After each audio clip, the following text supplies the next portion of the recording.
tema de imprevisibilidade climática, ele é um tema de extrema relevância nacional,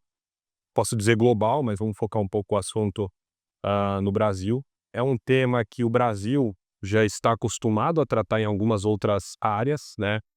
Por exemplo, no agronegócio, então o Brasil como um país, uma economia, quando vista agro bastante, madura, um dos principais players globais, é um player que já se acostumou a lidar com essa questão, nesse segmento. Entretanto, o setor de infraestrutura, creio que nós ainda temos, muita melhoria a ser perseguida, a ser realizada, tanto do ponto de vista de elaboração de contratos, públicos, de PPPs, interlocução com os governos em âmbito federal, em âmbito estadual, em diversos, âmbitos, né. E a gente precisa considerar que cada segmento tem uma particularidade, uma peculiaridade no que tange essa questão de risco climático. Então, para tentar tangibilizar um pouco alguns exemplos, acho que o que é mais, natural de pensarmos são os eventos climáticos extremos que venham a causar danos, materiais, danos econômicos decorrentes de danos materiais, né. Então, por exemplo, uma tempestade, uma inundação, a gente não tem tanto no Brasil, mas existe no exterior questão de furacão, de tornado, e que venha a causar danos materiais em empresas, interrompem suas operações. Então, além dos danos prediais causados, existe uma interrupção da operação, isso causa dano econômico, dano financeiro decorrente dessa interrupção. Nós, infelizmente, acompanhamos isso bastante no Brasil esse ano, né, principalmente ali na região sul. Então é algo que está fresco na memória de ser comentado por todos nós, brasileiros. Agora, no que tange a alguns segmentos específicos de infraestrutura, vamos falar de hidrovias, por exemplo, ou de setor de saneamento, né, são segmentos que também podem ser prejudicados, né, por grandes tempestades, mas são segmentos que têm particularidades que podem ser impactados também por ausência de fenômenos climáticos, né, por ausência de chuva, por exemplo. Então, no setor de saneamento, se não chover no reservatório adequado, no reservatório correto, existe um risco de escassez hídrica, né. No setor de hidrovias, a mesma coisa. Então, como que essas concessionárias podem passar a lidar com esse assunto, de forma mais cada vez mais madura, e o poder concedente também, porque no fim do dia, é o Brasil, é o sistema que é afetado como um todo, a população que é afetada, concessionário não performa bem também, acaba por prejudicar a própria operação que impacta na população, e o ente público precisa ter ali a flexibilidade e buscar um consenso de equilíbrio, contratual também nessas situações. Então, existem segmentos que têm particularidades relacionadas a fenômenos climáticos, como a ausência de chuva, e outros que nós estamos mais acostumados a abordar são os danos materiais decorrentes de grandes catástrofes climáticas, que aí podem impactar desde uma rodovia, uma ferrovia, um aeroporto, própria infraestrutura de saneamento, infraestrutura hídrica, bombeamento de água, enfim, por grandes tempestades, grandes fenômenos climáticos, né.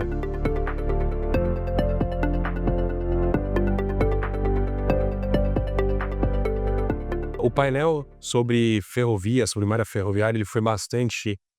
interessante, bastante rico, né. Tivemos a presença ali de 7,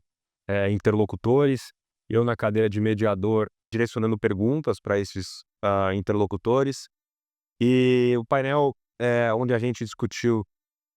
questões de projetos futuros, questões regulatórias, mas também questões de projetos atuais. Então, talvez um dos grandes, pontos nesse segmento hoje seja, claro, além da expansão da malha em si, então tem a discussão da Transnordestina, da Ferrogrão e de outros ramais relevantes, mas também um ponto, talvez não tão comentado no dia a dia, mas foi bastante comentado no painel, que é a questão de devolução de concessões hoje que não estão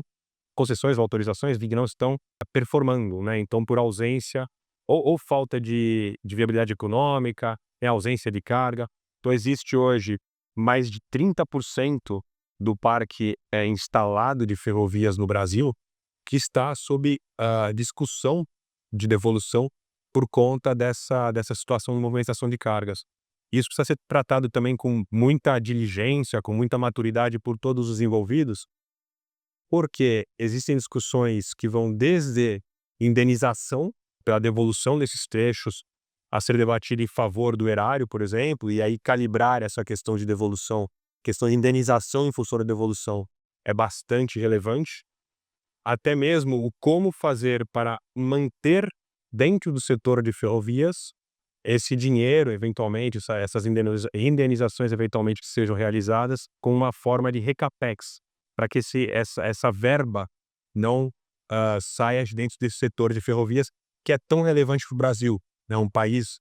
como o nosso, que tem uma economia à base, principalmente de commodities, precisa ter como escoar essas commodities e certamente a ferrovia,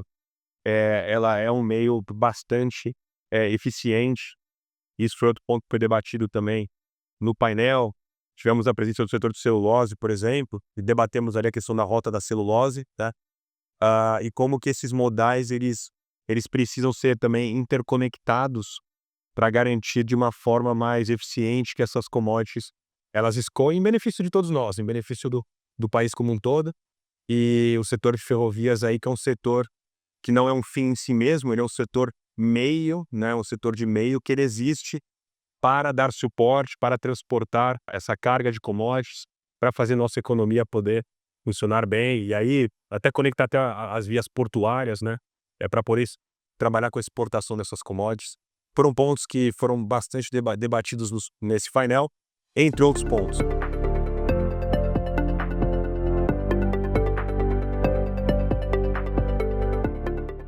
O papel do GRI nesse sentido, ele é fundamental, cada vez mais essa troca de informações, troca de experiências entre o público e o privado, ela vem para gerar valor social, valor para a sociedade como um todo. Nós, enquanto população, nos beneficiamos dessa troca, muitas vezes de forma direta, mas às vezes de forma indireta, e às vezes nós estamos nos beneficiando e nem nos damos conta disso no nosso dia a dia, né. Mas aproximar esse diálogo e um entender o lado do outro e buscar um consenso, buscar uma melhor solução, ou às vezes também abrir novos pontos de vistas que não estavam sendo debatidos antes, certamente só tem a gerar valor para todos nós. E especificamente, né, como alguém que trabalha no setor de seguros, falando um pouquinho também do painel de ferrovias que eu mediei agora há pouco, foi super importante, por exemplo, a troca com a NTT, né, onde eu pude particularmente tecer comentários a respeito da normativa 6039, que diz respeito aos seguros das ferrovias, né, e a gente como empresa atuante dentro desse segmento, ter a oportunidade de expor ao regulador, e acrescentar alguns pontos, isso só traz ali benefícios, uma construção conjunta aí que o GRI proporciona.